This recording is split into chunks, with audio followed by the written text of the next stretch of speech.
నమస్తే, welcome to Tejaswi media. ఈ రోజు బీఆర్ఎస్ భవన్ లో మనతో వేముల మారయ్య గారు ఉన్నారు, తెలంగాణ ఆటో యూనియన్ ప్రెసిడెంట్. ఒకసారి మాట్లాడి తెలుసుకుందాం అసలు బీఆర్ఎస్ భవన్ కి ఎందుకు రావడం జరిగింది. 2 సంవత్సరాలు అవుతుంది కాంగ్రెస్ ప్రభుత్వం వచ్చి. జూబ్లీ హిల్స్ ఎలక్షన్ లోనే బీఆర్ఎస్ భవన్ కి వచ్చి అసలు హరీష్ రావుని కలవడానికి కారణం ఏంటో కనుక్కుందాం. అన్న నమస్తే. అన్న అంటే కాంగ్రెస్ వచ్చి 2 సంవత్సరాలు అవుతుంది. 2 సంవత్సరాల తర్వాత జూబ్లీ హిల్స్ ఎలక్షన్ అప్పుడే మీరు హరీష్ రావుని కలవడం అనేది పెద్ద ఎత్తున ఎట్లా చూసుకోవచ్చు? అంటే కాంగ్రెస్ ప్రభుత్వాన్ని మేము ఏదో చేయాలని కాదు, కాంగ్రెస్ ప్రభుత్వం కొత్తగా ఏర్పడితే మాకేదో చేస్తా అని వాళ్ళు హామీలు ఇచ్చిర్రు, హామీలు అమలు చేయలేదు. ఆ కారణంగా ఇలా 161 మంది రాష్ట్ర వ్యాప్తంగా హైదరాబాద్ నగరంతో పాటు ఆత్మహత్యలు చేసుకున్నారు గిరాకీలు లేక, ఇది ఫ్రీ బస్సు తీసుకొచ్చి.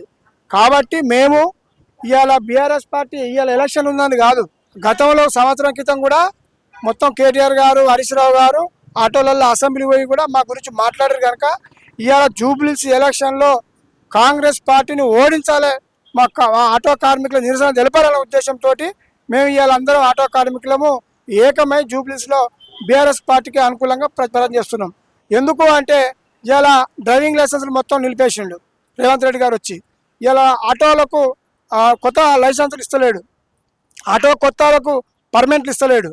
ఇట్లా అనేకం 12,000 ఇస్తానని చెప్పి ఇవ్వలేదు. ఈ సంక్షేమ బోర్డు ఏర్పాటు చేస్తాను చేయలేదు, డబుల్ బెడ్రూమ్ ఇల్లు ఇస్తాను ఇవ్వలేదు. మరి ఇట్లా డబుల్ బెడ్రూమ్ కేసీఆర్ గారు కట్టినాయి, ఆ కట్టినాయి కూడా హైదరాబాద్ నగరంలో ఆటో వాళ్ళకి ఇస్తాడు, అవి ఇస్తలేడు. ఇవ్వకపోగా మేము ఇన్ని నిరసనలు ఇన్ని పోరాటాలు చేసినా ఎక్కడ ఏ వేదిక మీద కూడా మీరు అధైర్యపడకుండా నేనున్నా, మీకు హామీ ఇచ్చిన అమలు చేస్తా, కొంచెం టైం ఇవ్వని కూడా అడగట్లేదు. అప్పుడో ఇప్పుడో రవాణా శాఖ మంత్రి 1-2 సార్లు పిలిచి మాట్లాడి 2 నెలల క్రితం తప్ప, మేము కొత్తగా వచ్చిన బాబు మాకు కొంచెం టైం ఇవ్వండి అన్నారు తప్ప ఇప్పటిదాకా ఏం చేయలేము మాకు.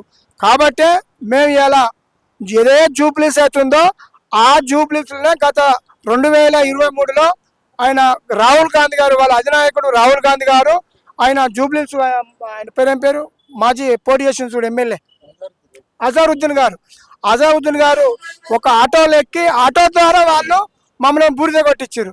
కాబట్టి ఆ జూబ్లీస్లో మేము ఇలా నిరసన చేయాలని చెప్పి మేము నిర్ణయించుకున్నాం. వాళ్ళు చేసిందే మేము ఇలా బీఆర్ఎస్ వాళ్ళు చెప్తున్నాం, కేటీఆర్ గారు చెప్తున్నాం, హరీష్ రావు గారు చెప్తున్నాం, చేస్తలేం.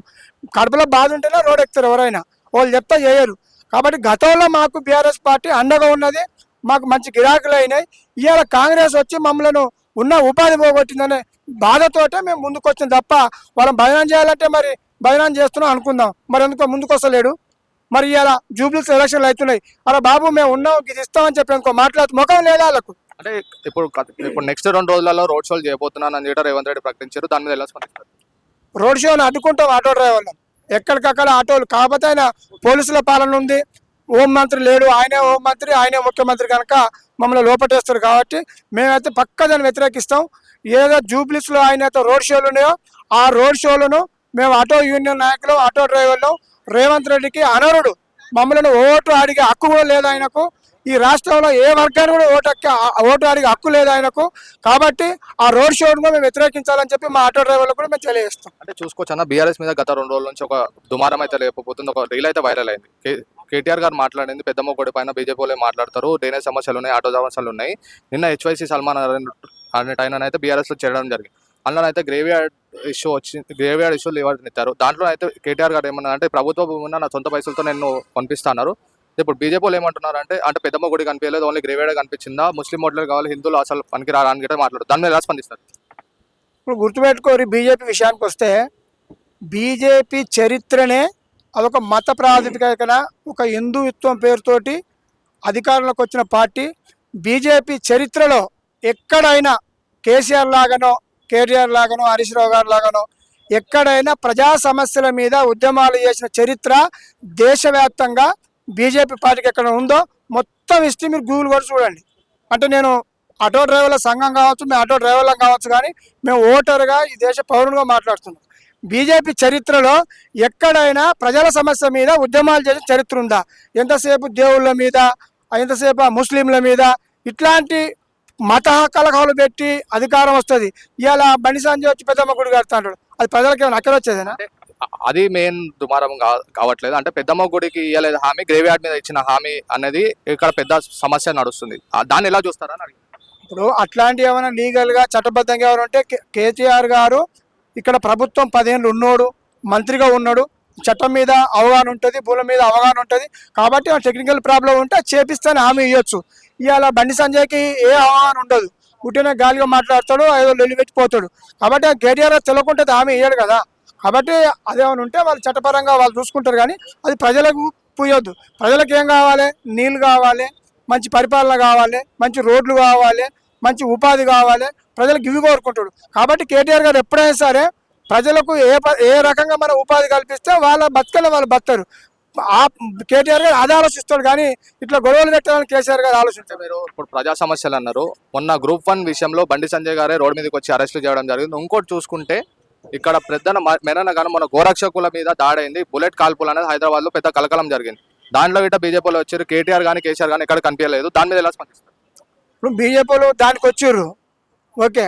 మరి ఇలా ఆటో డ్రైవర్లు చచ్చిపోతారు ఎందుకో రాలేదు. వాళ్ళకి టైం ఉండో ఆ విషయాన్ని బట్టి స్పందిస్తారు. ఆ పార్టీగా వాళ్ళ వాళ్ళ నిర్ణయం వాళ్ళకు ఉంటుంది. వీళ్ళు బీజేపీ వాళ్ళు బాగా వస్తారు కదా, మరి ప్రజలు ఏమైనా చనిపోయినప్పుడు వస్తలేరు. ఇప్పుడు ఎంతోమంది ఆటో డ్రైవర్లు ఆత్మహత్య చేసుకుంటారు. కేంద్రంలో వాళ్ళు ఉన్నారు, ఈ రాష్ట్రంలో లేరుగా. మరి ఎందుకో బండి సంజయ్ ఎక్కడ కూడా మన ఆటో డ్రైవర్ గురించి మాట్లాడతలేడు. మన కిషన్ రెడ్డి కేంద్ర మంత్రి ఎందుకో మాట్లాడతలేడు. ఇక్కడ వాళ్ళకి ఎమ్మెల్యేలు ఉన్నారు 8 మంది, ఎందుకో మాట్లాడతలేరు. ఇవన్నీ పలికి వాళ్ళ ముచ్చట్లు. నేను మాట్లాడినా కేటీఆర్ మాట్లాడాలంటే ఆయన పరిస్థితిని బట్టి ఆయన మాట్లాడతాడు. ఈయన మాట్లాడిందల్లా కేటీఆర్ మాట్లాడదు. ఎవరి పార్టీ వాళ్ళది, ప్రజల సమస్యను బట్టి మాట్లాడతాడు. అంతేగాని నేను బండి సంజయ్ మాట్లాడినా కేటీఆర్ గారు నువ్వెందుకు మాట్లాడలేవు అంటే కేటీఆర్ గారు మాట్లాడాలని ఆయన చేసి, కేటీఆర్ గారు అంత పెద్ద నాయకుడు, ఆటో డ్రైవర్లతో ఆటో ఎక్కి ఆటో సమస్య తెలుసుకుండు. మరి బండి సంజయ్ తెలుసుకుంటాడు ఎందుకో? బండి సంజయ్ తెలుసుకుండా మరి ఆటో డ్రైవర్లు చచ్చిపోయారు. ఆటో డ్రైవర్లకు పార్టీ తరఫున కేటీఆర్ గారు డబ్బులు ఇప్పించిన ఎమ్మెల్యేలు గారితో మేమే స్వయంగా పోయి ఇచ్చినాం. మరి బండి సంజయ్ ఎక్కడైనా ఇచ్చిండా? ఆటో డ్రైవర్లకు ఇచ్చిండా? మరి జూబ్లీస్ లో రోడ్లు లేవు, ఎందుకో మాట్లాడతలేడు. ఇదే రాహుల్ గాంధీ ఇదే జూబ్లీస్కి వచ్చి మరి అక్కడ హామీ ఇచ్చిపోయిన ఆటో డ్రైవర్లకు మాయ మాటలు చెప్పిండు. ఆటో ఎక్కిండు. ఆటో ఎక్కి మా వాళ్ళు అందరు నమ్మిరు. పోటీ లీడర్ వచ్చిండు, ఇక మా హామీ ఇచ్చి దేశ నాయకుడు వచ్చిండని చెప్పి మా వాళ్ళు నమ్మి ధన ఓట్లు కూర్చోరు. మరి చచ్చిపోతురు. మరి రాహుల్ గాంధీ నువ్వు ఇలా జూబ్లీస్కి వచ్చి నీ దమ్ముంటే ఛాలెంజ్ విసురుతాడుగా ఎవరు? బండి సంజయ్ బీజేపీ వాళ్ళు బాగా కేటీఆర్ మీద మన వాళ్ళు కేసీఆర్ మీద మరి ఇట్లా సవాల్ ఇస్తున్నాడు కదా. మరి ఇన్ని ప్రాబ్లమ్స్ వస్తున్నాయి, మరి రేవంత్ రెడ్డి మీద ఛాలెంజ్ ఇస్తున్నాడు అంటే ఇలా కాంగ్రెస్ పార్టీ వేరు, కానీ పూర్తిగా బీజేపీ కంట్రోల్ ఉండు రేవంత్ రెడ్డి. పేరుకేమో సీట్ ఏమో కాంగ్రెస్ వాళ్ళు ఇచ్చారు, పదవి వాళ్ళు ఇచ్చారు, కానీ పరిపాలన వీళ్ళు చెప్పినట్టు చేస్తుండు. ఓలు రేవంత్ రెడ్డి పరిపాలన మొత్తం బీజేపీలు చెప్పినట్టు చేస్తుండు. కాబట్టి ఆయన ఎక్కడ ప్రజా సమస్యలు మాట్లాడరాళ్ళు. ఇప్పుడు వాడెవడో రౌడీ షీటర్ కావచ్చు, వాడు ఎవడో లంగనో దొంగనో కొన్ని జరుగుతాయి. సమాజం అన్నప్పుడు కొన్ని జరుగుతాయి. జరిగినప్పుడు దానికి ఎమ్మటే కేటీఆర్ గారు ఇన్ని సమస్యలు ఏదో మాట్లాడుతుండు. ఆ టైం ఉండిపోలేదో, టైం లేకపోలేదో. మరి బండి సంజయ్ దానికైతే అంత ఉరికొచ్చింది. మరి వీటికి అంత వస్తలేడు. మూసినది మొత్తం ఆగమైపోతున్నారు. మరి వాళ్ళందరూ మూసిలో కొట్టుకపోయిన వాళ్ళంతా ఇబ్బంది పడితే మరి కేటీఆర్ గారు పోయి ఆపిండు. మరి బండి సంజయ్ ఎందుకు రాలే? కిషన్ రెడ్డి ఎందుకు రాలే? పక్కన అదే కాన్స్టిట్యూన్సీ కదా, ఆయన ఎంపీ కదా, ఇక్కడ ఎంపీ గెలిపిస్తున్నాగా మంత్రి అయినా. మరి ఎందుకు స్పందించలేదు కిషన్ రెడ్డి? మరి రావాలని గలవాడి గుంజాడు ఎందుకు మాట్లాడాలి? ప్రభుత్వాన్ని ప్రజల పక్షాన రావాలి కదా. ఇవన్నీ కాదు, ప్రజల సమస్య మీద ఎవరు పని చేస్తారో ప్రజలు వాళ్ళ మట్టే ఉంటారు తప్ప మాటలతోని వచ్చిన వాళ్ళకు ఉండదు. రాబోయే కాలం మళ్ళా బీఆర్ఎస్దే, కేటీఆర్దే.